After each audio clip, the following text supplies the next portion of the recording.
Hey, Idaho Lions fans, welcome to the Detroit Lions podcast. This is your game preview weekly episode, and this is the official Detroit Lions podcast for Reddit. I am your dashing, and most dashing of hosts, hiding very quietly and slightly behind the most dashing of all hosts, my good friend and co-host, Tony T.O. Ortiz. How are you doing, my friend? I'm doing, Chris. How are you doing this evening?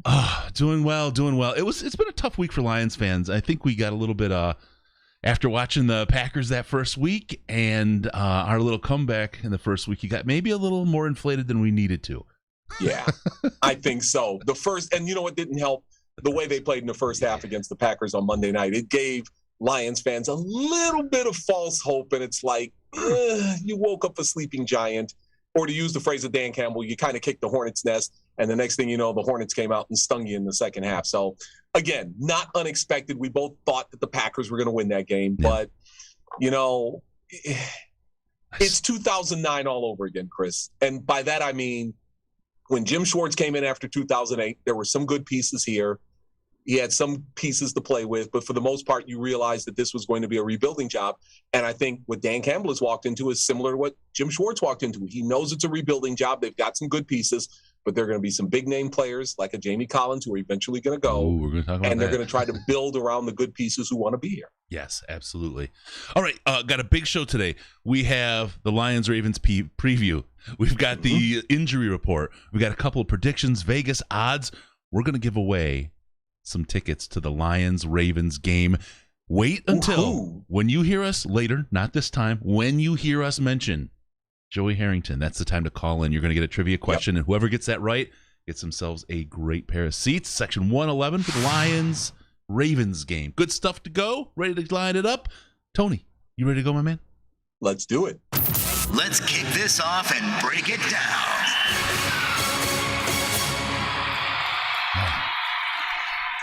I'm an idiot surrounded by professionals when I do this. It's really something, I tell you.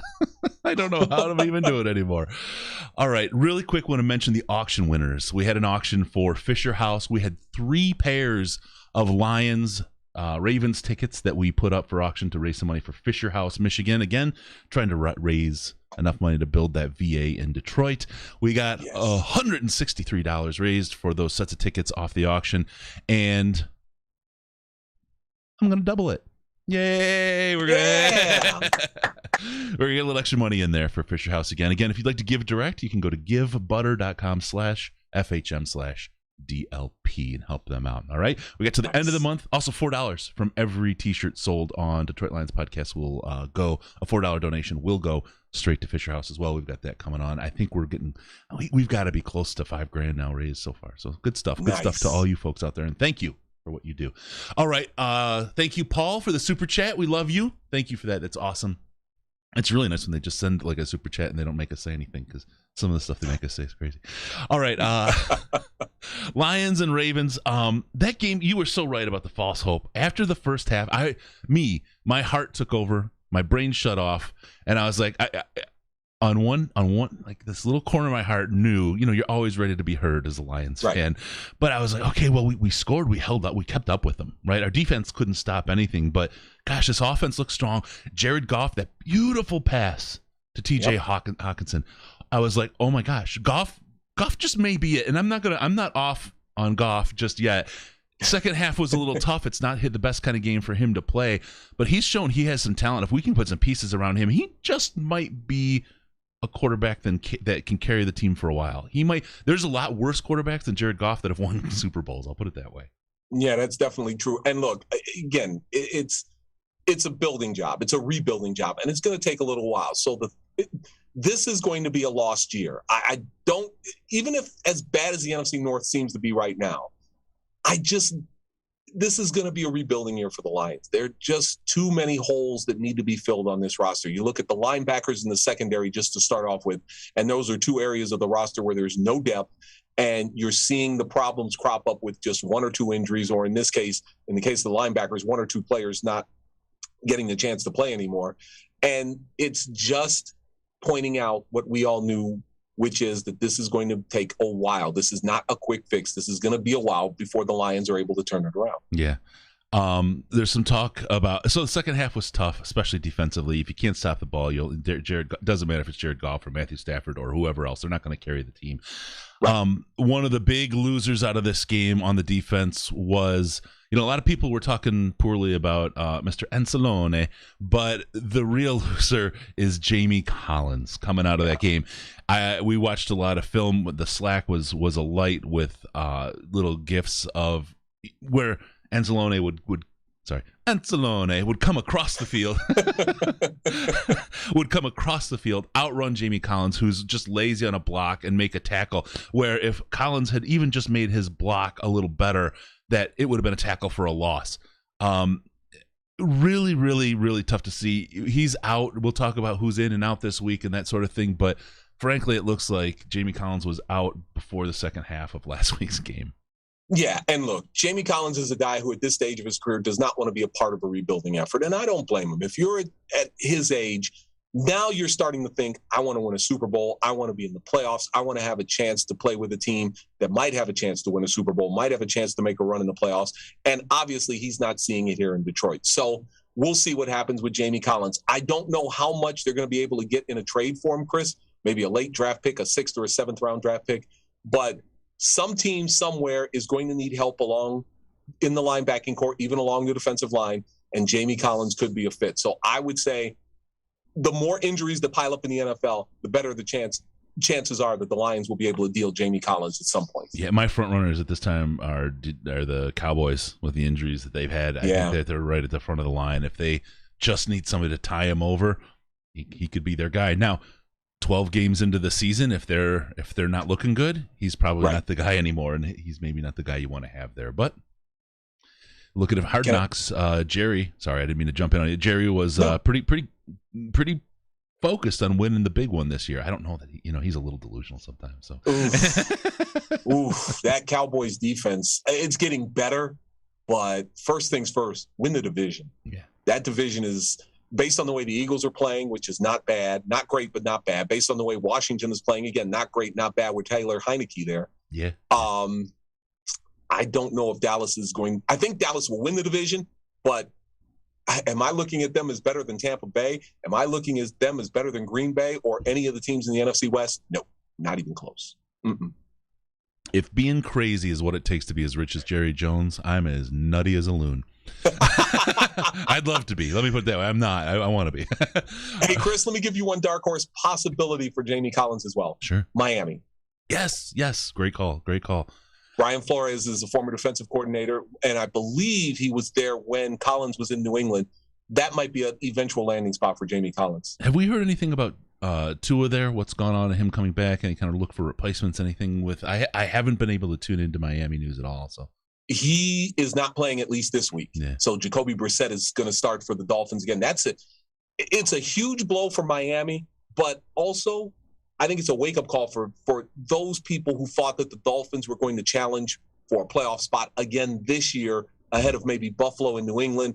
I just don't think the Dolphins are as good as a lot of people think they are. They're okay, but they have a major question at quarterback in Tua Tagovailoa, and I think it was a mistake for them to let Ryan Fitzpatrick walk away in the offseason, because when Tua struggles, you could put Ryan Fitzpatrick in, and I think the offense had the confidence that he would play well. Right now, I don't see that same type of confidence in Jacoby Brissett. And I think Miami is a great cautionary tale for Lions fans. The path we're following, a very similar path. Don't be too high this year. Don't be too low. Just know what we're going to get. The fans that are freaking out, that had any thought that the line. Look, I said, if you're a fan this year that thought we were going to beat the Packers in Lambeau and we were going to win 5 or more games, you are probably going to have a foot amputated because you're drinking way too much Kool-Aid and the diabetic shock is going to hit. Let it go. This is not the year. No, this is not the year, definitely. So there's a lot going on there. Let's talk about.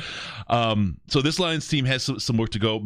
Miami is a great kind of foreshadowing kind of team to look at going forward for what may or may not happen with the team this year. Remember, we got a lot more people that came in. Remember, we're giving away tickets, not this time, but when we mentioned Joey Harrington in a story, call in and you get a chance to answer a trivia question and win some tickets to the game on Sunday against the Ravens. Okay, get that in there. Okay, let's talk about the Lions meta. We always start off the game previews with a little bit of history of the two teams. Not a lot of history here. Less than I actually had thought. I had thought they'd played more times than this, but no, I'm not that smart of a guy sometimes. Like I say, they've only met 5 times.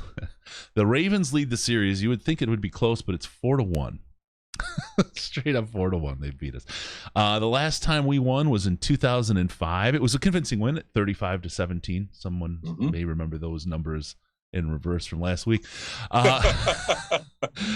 We've lost the last 3 in a row against the Ravens. They've just been the better team, and we've been the Lions.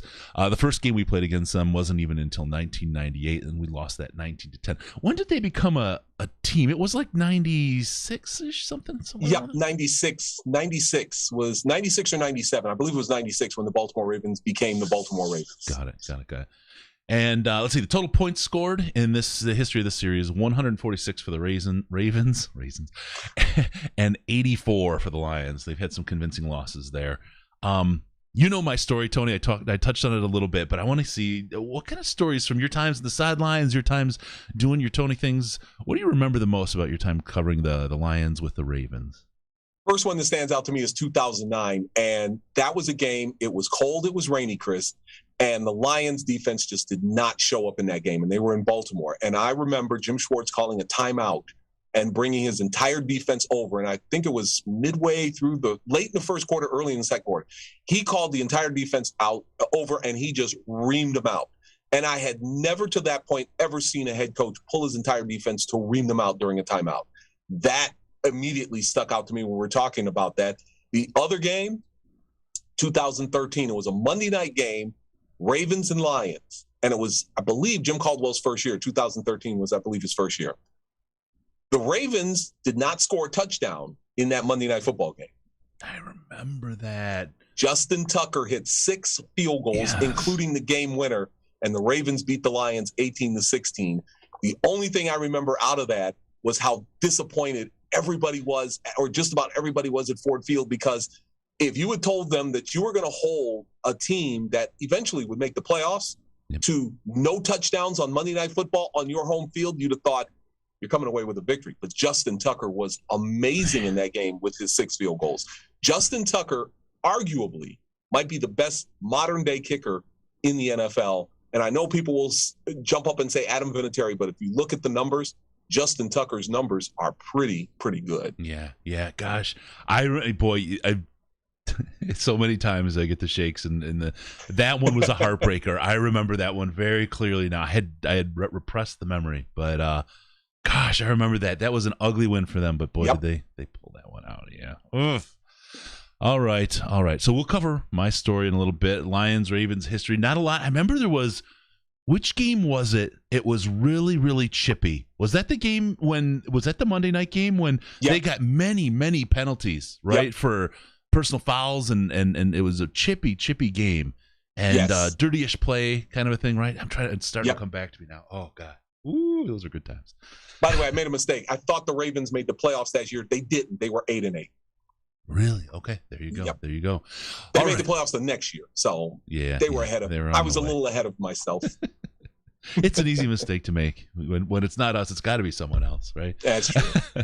All right, check out LionsNationUnite.com or the Lions Nation Unite app. Herman Moore started out a huge fan community. We are contributors, partners as part of that, kicking that off. We'll work with Herman Moore on that, and there's all kinds of great Lions fan content. Herman's interacting with everybody. I mean, if you get in there, you can talk to Herman Moore. You will get to it. It's easy. If he's one of your old time Lions favorites, not even that old time really, but if he's one of your favorites, go in there, talk to him. They've got a great crew of people working on that, and they pick great talent. It's us, Dos Dion, everything. King just joined. A lot of great fan content coming in there and helping create a platform and a place to talk Lions, not just when we win, but all time, being a fan, carrying this team, because there's times when the team needs to be on your back, times when the team will carry you, and this is a chance to put a group of get people together to help carry the team on our backs as fans. Absolutely. LionsNationUnite.com, and they gifted us the tickets that we did for the auction for Fisher House. They also gifted us the tickets that we're going to be giving away here today, and we're going to have a Herman Moore signed helmet to auction off, and tickets to this Thanksgiving game as well that we're going to auction off, all for charity. And we're gonna get that. Everything on these things we're doing is to help raise money for our favorite charity. St. Jude is coming up next month. But LionsNationUnite.com, get involved. It's a great way to show your Lions fandom, to share it with your fans, and to do good stuff for the city and the people of the city of Detroit.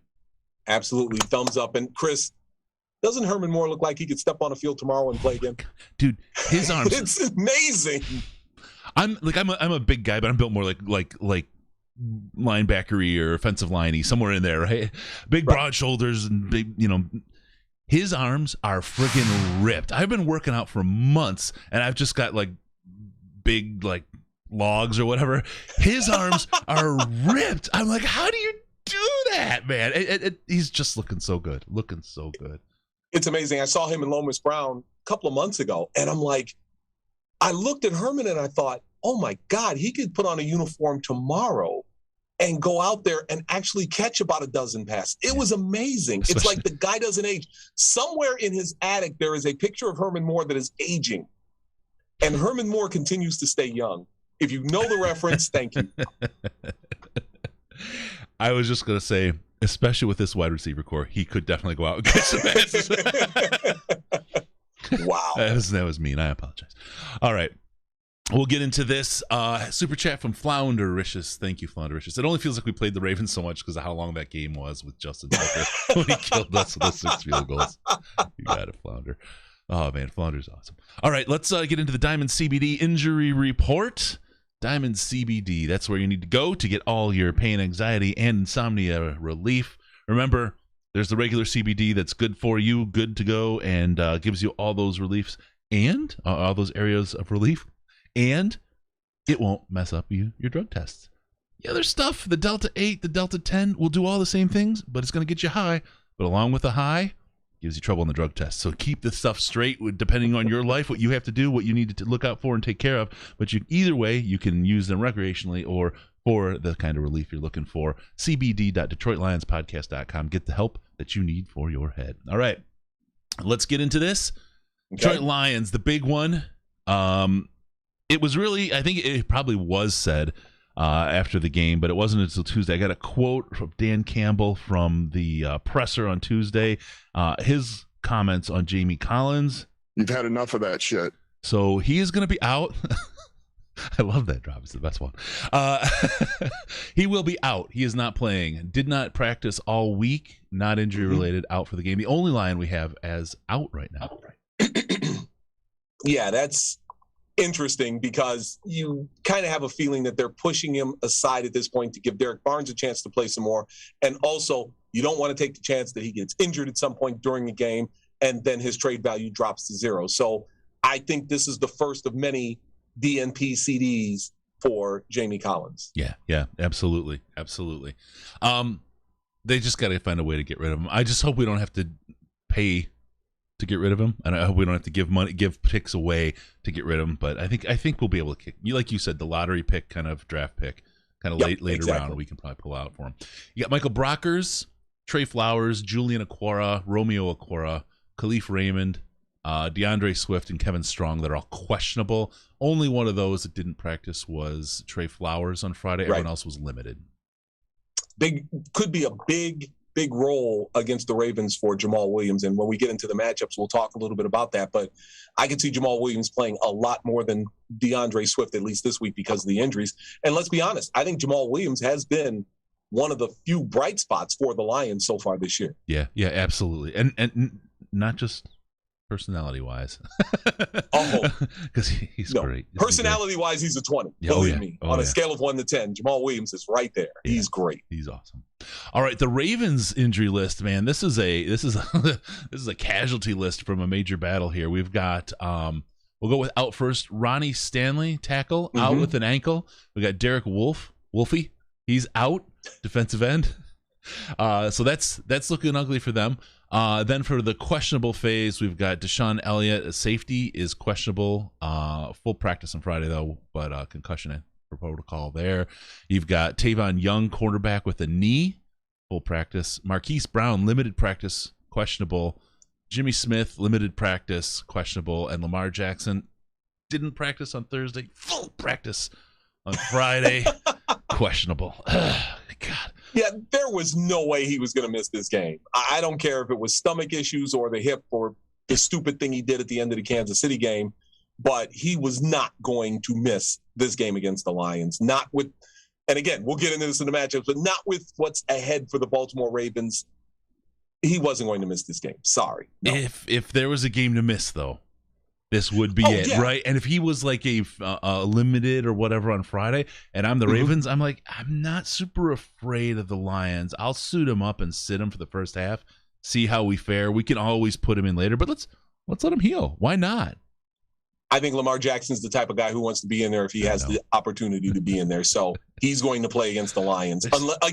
Unless his stomach gets worse, which it doesn't seem like it is, or the hip starts bothering more, I think Lamar Jackson's going to play, and that's going to be a problem for the Lions. These strategic moves would be so easy if there weren't people involved. God, they mess everything up. You're right.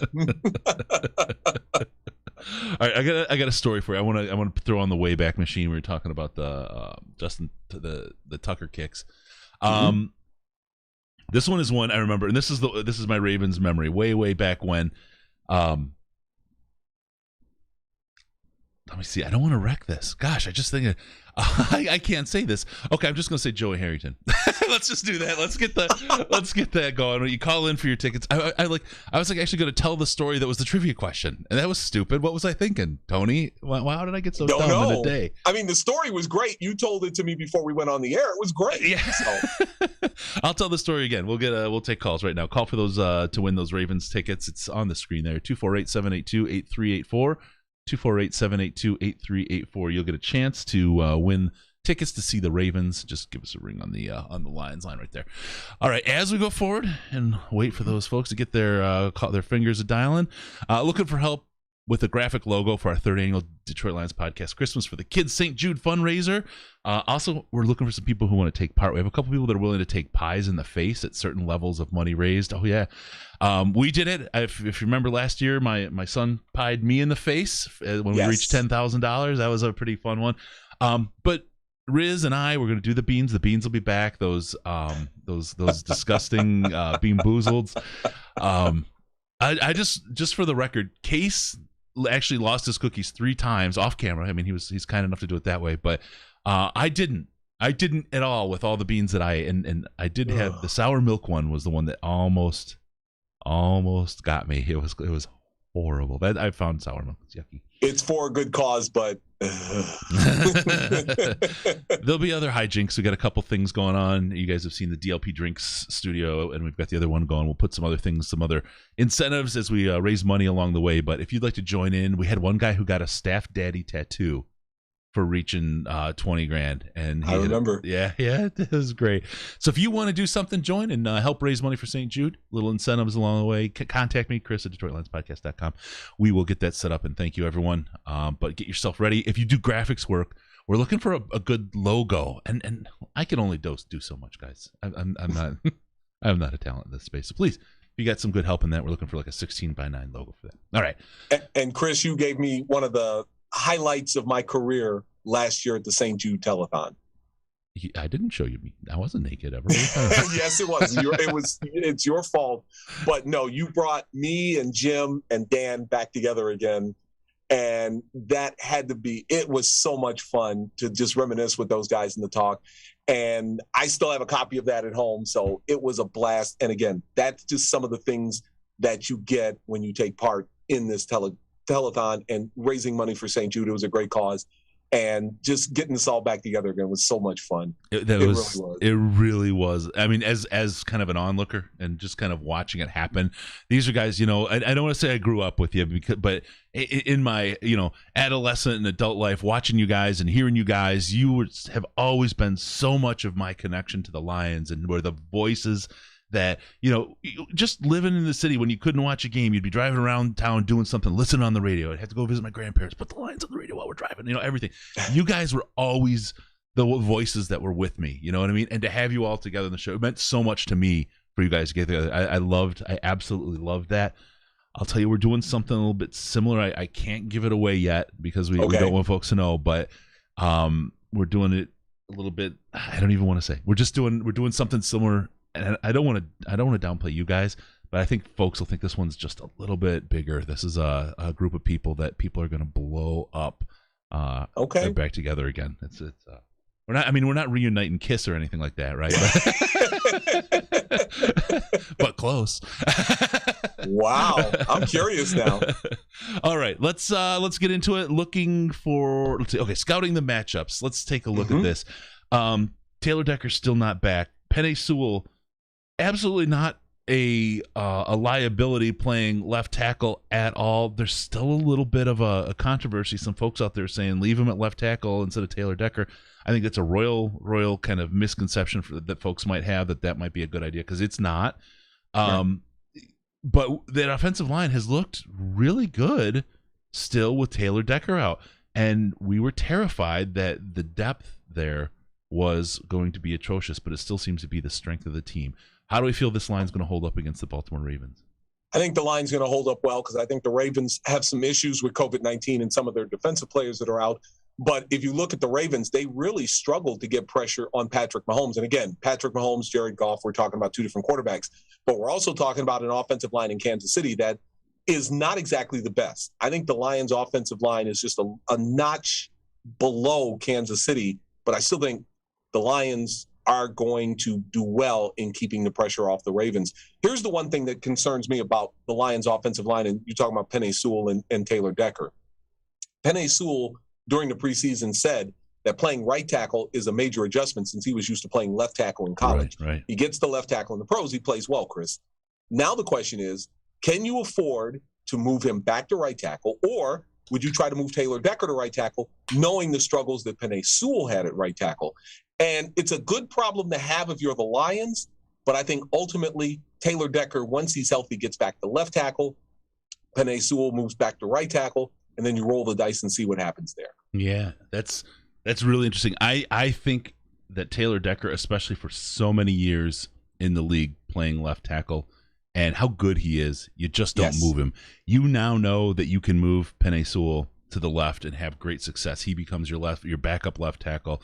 He's done everything since even preparing to come into the NFL. He's done all his prep to work the right tackle position. I think he's your guy there, and I think he's going to do fine. I think he's going to do just fine on right tackle. Will he play at the same level as left? He hasn't spent that many years, but the kid, I mean, you talk about neuroplasticity. What, he's 20 years old? He is so young and has so much of an ability to learn and grow and switch, much more so than Taylor Decker, who's 104 years old at this. No, I'm just joking. But who's older, right? These things happen. Your neuroplasticity kind of changes over time. You aren't as good at learning, and the connection between your brain and your motor skills diminishes. You know, Penei is at a peak where he can move around a lot. I'm not saying that there's anything like maybe noticeably diminished on someone at Decker's age, but he's settled in and he's so good at it. What if? Can you imagine the outcry, even by the people that want Penei at left tackle, if you left him at left and Taylor Decker at the right, and you had a game where they both got blown up? It would be like, oh my goodness, you're going to have that anyway. Not that they're necessarily going to get blown up, but you're going to have that kind of issue already moving Penei back. Don't move them both. I just think that that's a mistake for this team. And look, we were talking about 2009 earlier. This is one of those crucibles at this point, Chris, where you know what? You find out how good is this line. You find out how good Penei Sewell is as a left tackle and a right tackle. You find out just how good Taylor Decker is. And we got a pretty good idea how good these guys are. But now this is the time where you see where the pieces fit, so that when you start adding players, when you start bringing in other players to start backing up, to start improving the roster, that's basically what this is all leading up to. You're seeing who can play where. You're seeing who's going to buy into the system. You're going to see which of these guys you want to keep around, what guys you're going to get rid of. This is basically the test right now. This is where this is going to go. Yeah, absolutely. Absolutely. I think it's going to be big. I think this line is great. How much of this do you think is attributable directly to Hank Fraley? It's Frank Haley when he's not with the Lions. It's kind of like Clark Kent. He puts his glasses on and he goes by Frank Haley. No one knows who he is. All of a sudden he gets on the field. The glasses come off. It's Hank Fraley. He's Hank Fraley. You know what I thought when you said Frank? I thought you were going Frank Ragnow. I'm like, okay, now I got it. A lot. I think Hank Fraley is one of the better offensive line coaches in the NFL. Yeah. And I think you're starting. Look, last year when we could point out 100 different disaster spots for the Lions, that offensive line did play well, and I think a lot of that is due to the coaching of Hank Fraley. And look, Hank Fraley's like just about every other coach on Dan Campbell's staff. He's a guy who's played in the NFL. He knows exactly what it takes to get up every Sunday. He knows what it takes during the week to practice to get ready to play on Sunday. And I think that's invaluable. And I think Hank Fraley has proven himself to be one of the best offensive line coaches, best assistant coaches in the NFL. Yeah, absolutely. And the thing I've talked about on a couple other shows we've done in the past, but we were hours away from losing him. Yep. It was Pittsburgh Steelers. Yep. Oof. That would have been a huge. I would have lost a lot of confidence in this staff early on had they lost Hank in that kind of deal. And Chris, if you watched any of the Steelers-Raiders game last week, you saw why they were so hot to bring Hank Fraley in, because that Steelers offensive line got absolutely abused by the Raiders, and that's one reason why Ben Roethlisberger right now is sitting there with a pec strain. I believe it's a pectoral strain. I'm not 100% sure. Let's just say strained muscles, because he got driven to the turf several times by Max Crosby and other Raiders defenders. So you could see why they wanted Hank Fraley to improve that offensive line badly. Yeah, absolutely. And you go to get them. They're mad. I know they're mad still. All right. Let's see. Other matchups. I want to ask a little bit about quarterback. And this is an interesting position. I've got a theory about it, that a developing theory, and how the NFL may be changing. We've seen it a little bit. The whole concept of, we remember, God, when was it? Was it the 90s when it started, the whole running back by committee? When they started saying, you know what, we're not going to have the bell cow back. We're going to have multiple running backs, and we're going to run them a little bit differently. The idea of quarterback by committee, the Garoppolo and Trey Lance thing in San Francisco. There's a couple of teams that are running to, they did the Taysom Hill and the guy that just retired, the great quarterback, Drew Brees. Thank you, Drew Brees. Drew Brees, where they would run them in and out. You have a couple teams doing this dual quarterback thing, and it's like they're, I remember when the RPO kind of made its sort of return, if you will, and a couple teams were dipping their toe into it, and then it became a kind of a thing. How long a legs, or do you think this has legs, the idea of taking a skill position like quarterback and doing a little bit of QB by committee? Because, on one hand, it's a heck of an insurance plan, right? You have two quarterbacks that have game skill, practice in game, under fire, live fire exercise kind of work. They have a playbook built that works for each one so that they can alternate between them. How much do you think this might have legs, and how much do you think this goes forward? You know what? In the NFL, I say zero, and here's why. I forget who the coach was that said this, Chris, but they said if you have two quarterbacks, you have none. And I think that's an issue. Look, you can use a Taysom Hill in gadget plays like the New Orleans Saints do if you have a Drew Brees as your main quarterback. I just don't think that this is something that the NFL is going to adopt anytime soon. I don't think you see. Look, Trey Lance is going in because they're getting him ready to ultimately be the starting quarterback in San Francisco. And I think that's why you're seeing that. Justin Fields got a couple of plays in Chicago before Andy Dalton got hurt, again, because you're going to see him eventually become the starter like he is going to be Sunday. I just think if you're doing it without having that situation in place, it's just a mistake. I just think you need one solid quarterback there. You need one leader on the field being able to call the plays, and you need one leader on the field to get the team settled down, to get the offense in the right gear. I just don't think you get it, Chris, when you have two different quarterbacks rotating in and out. You see it in college. It doesn't work. It does not always work. So to me, I'd stay away from that. You get one quarterback and you go with that person. You definitely need the right people. But here's the thing where I think it will continue to happen, and the reason I think it'll continue to happen until there's a disastrous result somewhere.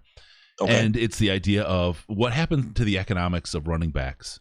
Remember Priest Holmes, the big contracts? The guys used to get giant amounts of money, well more than they're paying for three running backs that are running by committee right now. You'd be paying that one. When you think about the implications in the salary cap, and when owners and coaches and GMs start thinking about it, if I can start pushing down the value of the position of the quarterback, which is the costs are through the roof. Right? To have a good quarterback right now, you're going to pay a significant percentage of your salary cap to that one person, and that locks out your ability to get a whole lot of other players. If the economics of the situation can be such that you can, again, the whole problem with this idea is is there's people involved, right, and egos and everything else. But if you can press yourself into like the dual quarterback kind of situation, and you can get like. If in the beginning, Tom Brady's the kind of guy that seems like he would have bought into a system like that. If there was a team saying we're going to build this out, we're building bringing two quarterbacks, Tom Brady and someone else. That's a guy that seems to have his ego in check enough where he could have lived with that and survived in that system. Aaron Rodgers, never. Right? I mean, there's no way in the world. You got to get the right people to make it work. But the economics of something like that really makes it, something that I think some teams are going to continue to try and see what they can do. I think Tom Brady would have gone along with it at the beginning of his career. Now, at this stage of his career, no, I don't see it happen. And it's funny, I'm going down the list of quarterbacks in my head who might actually agree to do this, and I've yet to stumble across one. I don't see it. I really don't. There is one position, though, if you want to talk about devaluing it by bringing in more, shuttling in more and more people, I think eventually is going to happen. It's wide receiver.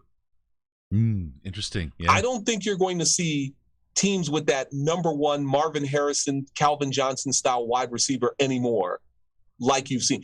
Odell Beckham Jr., for example, was a guy who looked like he was on the cusp of being the next one, but because of injuries and things like that, he doesn't play as much. Now you've got other guys who can play. I think we're going to start to see the wide receiver position eventually get devalued simply because you can have a team of 5 or 6 wide receivers. You can shuttle them in and out, and you don't need that one huge wide receiver anymore like he used to, because the passing game, everybody's in the passing game now. You've got tight ends, you've got running backs. I just think wide receivers are going to get a little more devalued as we go along because they're so interchangeable. Ladies and gentlemen, the Lions are ahead of the curve. We do not have that number one wide receiver. Well, hold on. See, now you just blew up my point a little bit here. Thank you. No, it didn't mean they do it well, right? No, I'm glad you did, because you do need one standout wide receiver. But that standout wide receiver is not necessarily, again, that guy who's going to be a 90, 100, 110 catch guy. I think you're only going to see a handful of those if you see that many anymore. You don't want a situation like you have with the Lions right now. You still need that one standout wide receiver. Here's where I look at the Lions. I say we've got a group of number 3s and great number 4s as a wide receiver. I'm going to take Cephas aside because I don't know exactly where he is, but he's shown some real skills, right? Yes, he has. Hawkinson, he's a tight end, but as a receiver, he is definitely up there, really, really well. What you would love to have is a great group of 2s, right? Correct. And that gets you exactly to where you're talking about. Now, the Lions, okay, great, we don't have that big number 1. We've talked about, well, if they were to get that number 1, that would definitely escalate the rest of the team, or elevate the rest of the team and the rest of the receivers, because now you have someone that can fight against that number 1 cornerback, and these other guys have a better chance against some of the lower end coverages that they're seeing. But you still need some better wide receivers in there. But I think, just elevating that group and escalating their game would be helpful. Think about this, Chris. In the 70s, the tight end was the big receiver. I grew up with tight ends. Yeah. Okay, that didn't come out right, but you know what I'm saying. Oh, I know exactly what you're saying, Tony. Late 80s, early 90s, when the run and shoot became popular, the tight end got phased out, and suddenly teams didn't have tight. Now the tight end is back, and I think that's the way football is. It's cyclical. So while we're seeing running backs phase out, I think the next group is going to be wide receivers, but there's going to be a point where the big back is going to come back. That one guy to carry the ball is going to eventually come back. But again, football it's cyclical. Yeah. And we're starting to see that resurgence of the tight end, right? With Hawkinson and Kittle and Kelsey and Tight End University, all the press that's getting. It's really interesting. And you're right, the cycle is great. It does feel like, just even where the Lions are, how they're building out this offense historically, like with Patricia and with Caldwell, we were building an offense that was a couple years old. It was based on what the NFL was already doing or had been doing. It feels a little bit like right now we're looking ahead. We're trying to kind of feel ourselves into a position where we're building sort of the next thing in the offense. And whether it is the next thing or not, it's still that kind of experimentation you need. You don't want to be the already figured out offense. That's not how you're going to win games. You need to do something differently. And that's the problem at this point. Sometimes you think like it's already been figured out and you're behind the curve. Maybe the Lions are ahead of the curve with this. We'll see. If they make the playoffs in a couple of years, we can say, they were ahead of the curve. But right now, it's hard to say if they're behind or ahead of the curve. What I saw, one of the best things I saw was in our Slack chat. about this game against the Packers. Mhm. The Lions weren't outcoached; they were just outmatched. And I think that's what we saw. The player talent just isn't there on this team to play Agreed. against a group like the Green Bay Packers or the Ravens, another playoff one, or before them the Niners. These are three really, really tough teams to start the season with, and we just don't have the player talent yet. And we were Correct. left with a dearth of talent. But those guys going out there, we saw two halves of football in two games that were really, inspiring. That first half against the Packers, to see the Lions again, we talked about a little bit of false hope. They fought hard. They played really. They couldn't. The defense couldn't stop. The Packers. I think they got one stop in the Correct. half.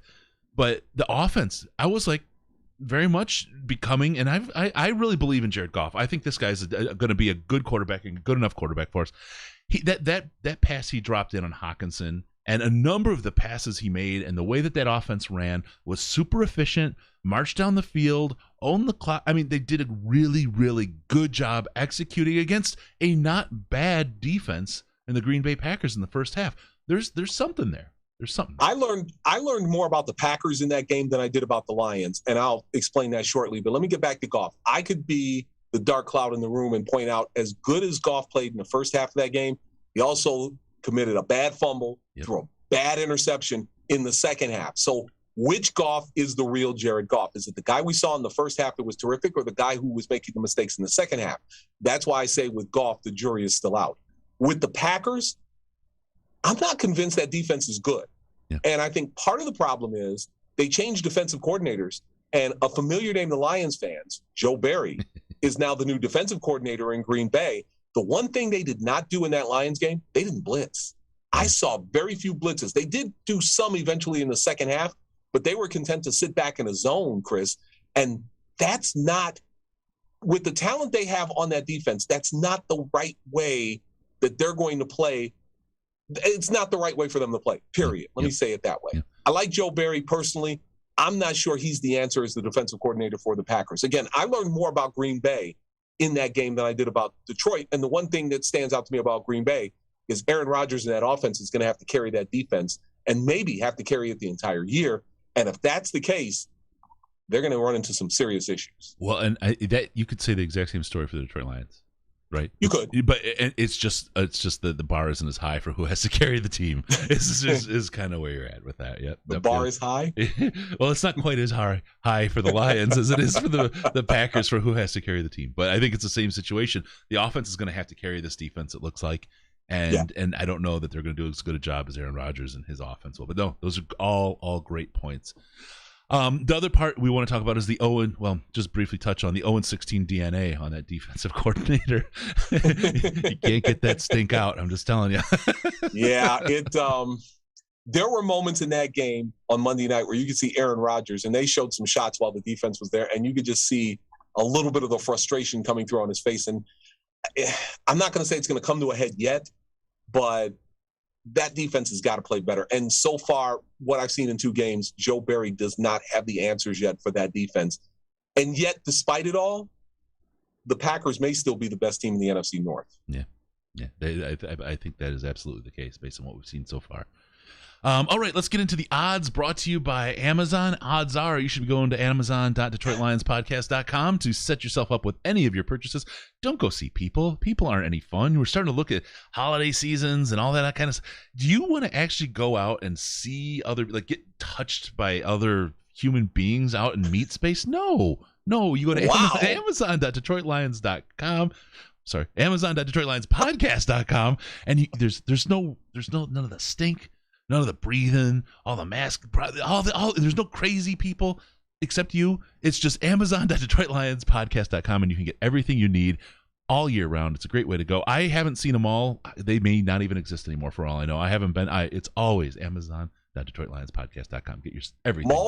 Malls still exist, and if you order from Amazon and your family is crazy, you're still surrounded by crazy people. I'm just telling you that from experience. That's all. Be crazy at amazon.detroitlionspodcast.com. All right. Where is Vegas on this one? We'll start off with the spread. Interestingly, the Ravens are favored. I didn't expect that, Tony. Yeah, it's a shock to me. But here's the thing that's actually shocking to me. It's only minus 7.5. I think the reason the line is so low is because of the injuries. Ronnie Stanley's a huge loss for the Ravens. There was still some question whether Lamar Jackson was going to be 100% healthy. There's the 4 guys who went on the COVID reserve list from the defense. And the other part of it too, Chris, I think Vegas is thinking that there's going to be a letdown. I mean, think about it. The Ravens played the Raiders on Monday Night Football, opening week. Yep. Then they played the Kansas City Chiefs, Super Bowl contender. And now it's the Detroit Lions. Look past them kind of a thing, right? Exactly. So that's why I think the line is low. And look, I'm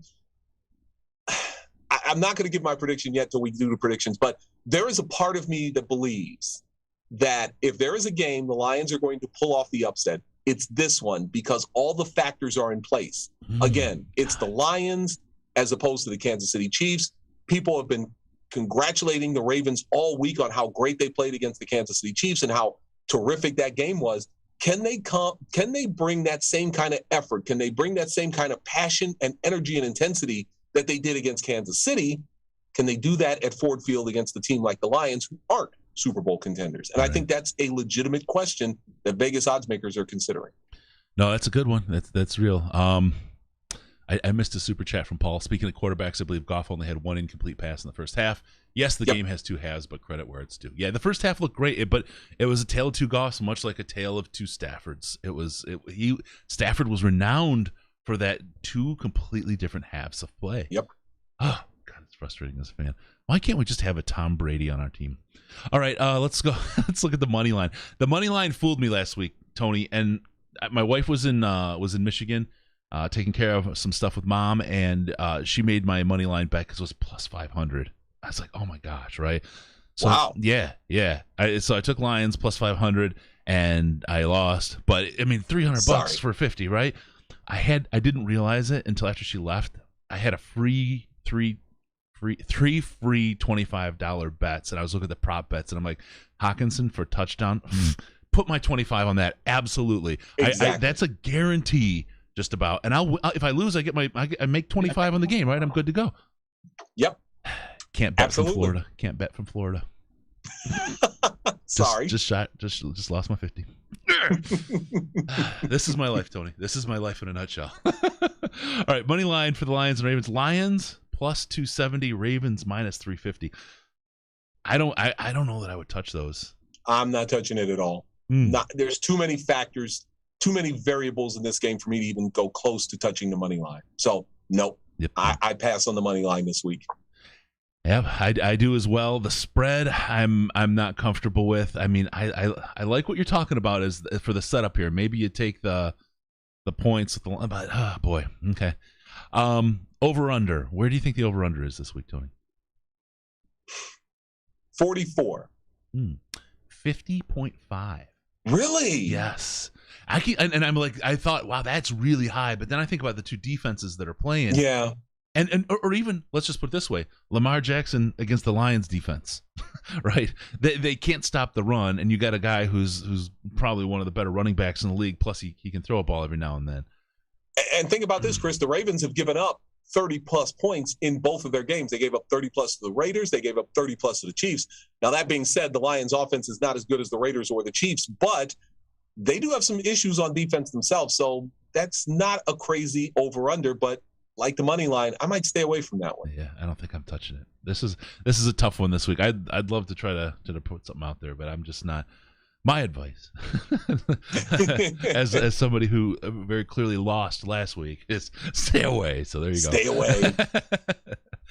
All right, we'll get into the Fanatics final outcome. This is our predictions. Fanatics.DetroitLionsPodcast.com. If you need to get yourself some new merchandise, whether it's Lions, Red Wings, Pistons, Tigers, Michigan State, Florida Gators, whatever you want to get, head on over to fanatics.DetroitLionsPodcast.com, fanatics.DetroitLionsPodcast.com. They give us a little kickback. Doesn't cost you any more, but it keeps the money out of those grubbers' hands and helps your favorite podcast by getting you something you would do anyway. There you go, fanatics.DetroitLionsPodcast.com.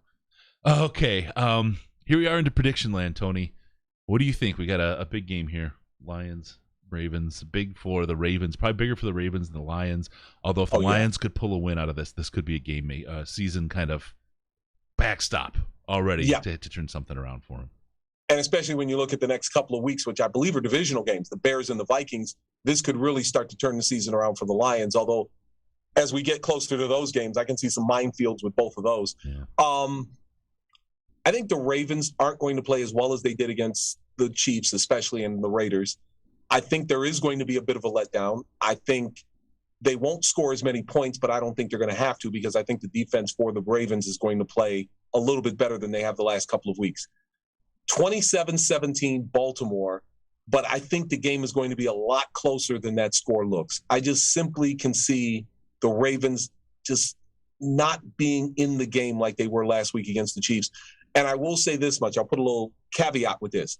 If we come back here next week, Chris, and the Lions have upset the Ravens, I would not be surprised. The only result that would surprise me this week is a blowout. I just don't think the Ravens are going to blow out the Lions. Yeah, which makes that spread really, really tough to play, right? Mm-hmm.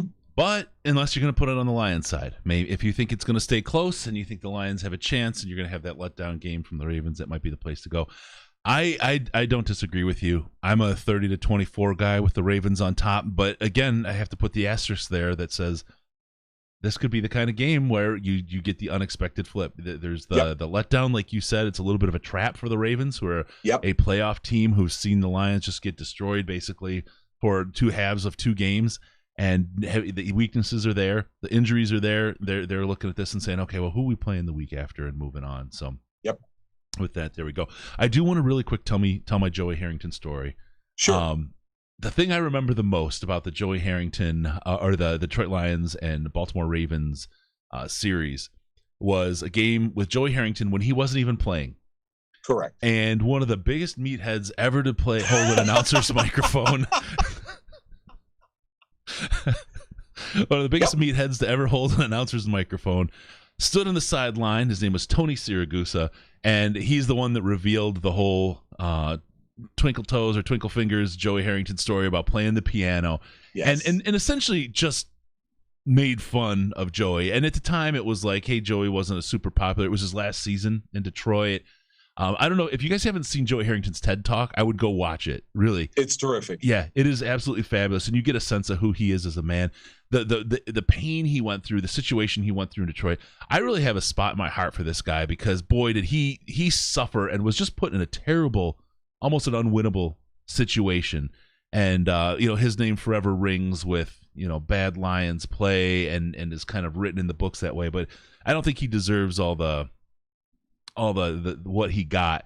And this Tony Siragusa thing, it was one of those things. There's a Lions fan at the moment, right at that moment, no matter how much, it's a Detroiter, no matter how much I was mad at Joey Harrington and his play, I thought, Tony, you stupid meathead, you're a jerk. Don't say that about my Lions. And it's much like, as someone who grew up and just lives and dies by the city of Detroit, it's a thing where, or even, it's kind of like family. Look, I can rip on my brother, right? But you better not, right? And when he did that, I am just absolutely sick and tired of the national media continuously ripping on the Lions, continuously ripping on the city, the team, the broken down car graphics on ESPN, just recycled every freaking year when they get a Monday night game when ESPN's covering it. It's tired. It's a trope, and it's one of those things. People say Detroit versus everybody. I just hope people remember when the day finally comes when the Lions are doing well. We don't owe anything to the national media. No, right. The Lions, the fans, nobody, because they didn't care. They made fun of the Lions. They made fun of the city and the people of the city and kicked them continuously when they're down. And this Tony Siragusa is one of those guys that just kind of put the stamp on that, epitomizes that moment for me. I really, really dislike him in that moment. And every time I saw him after that, I just couldn't forget it. I'm glad that Fox dumped him.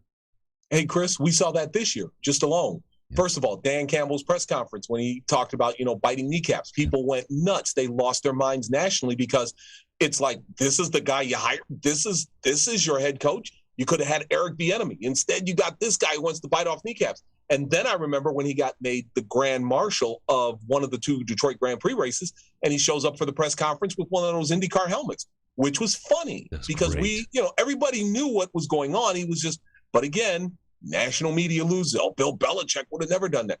Well, look, we can talk about the guy. We can make fun of him, like you said. We can do it. But when you start getting people from outside who have no clue what's going on, who have no clue of the history of the Lions, who haven't lived through the losses, who haven't lived through the pain, who haven't lived through an 0-16 season, and they start making fun of people in our city, you know what? At that point, it's like enough is enough. Yep, absolutely, 100%. Hey, we got a caller. What's your name? I always have to ask. It's not the post-game show, but how much have you had to drink? Not enough. How you doing? You want to go to the Lions game? Yeah. All right. Tell you what. Hold. I got you. I'll get your email address here in 1 second. We'll get you 2 tickets. We'll get you a pair of tickets. We'll get them transferred to you electronically today. Sound good? Sound good with me, brother. All right. Is that why you called, or did you call for something else?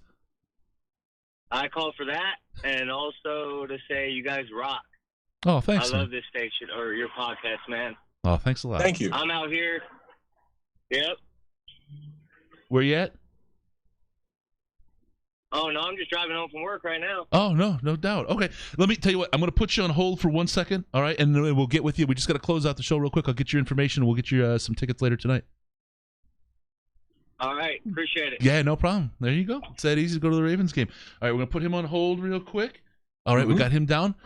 We did it, Tony. We did the whole thing. How about that? We did. I'm going to be him in about 5 minutes. Driving home from work. You know? Awesome. Tony, thank you, man. I know you got a long day there, and you come and do this with us every Friday, but your insights, your personality, everything about you is so great. Thank you for joining us again for another Friday. We'll see you next week. Chris, thank you as always. Don't forget, folks, don't forget us on Patreon, patreon.com/Detroit Lions Podcast. Get access to the Slack chat where all the great behind-the-scenes planning and scheming comes together. Great place to hang out. As little as $1 a month gets you access to that. Patreon.com/Detroit Lions Podcast.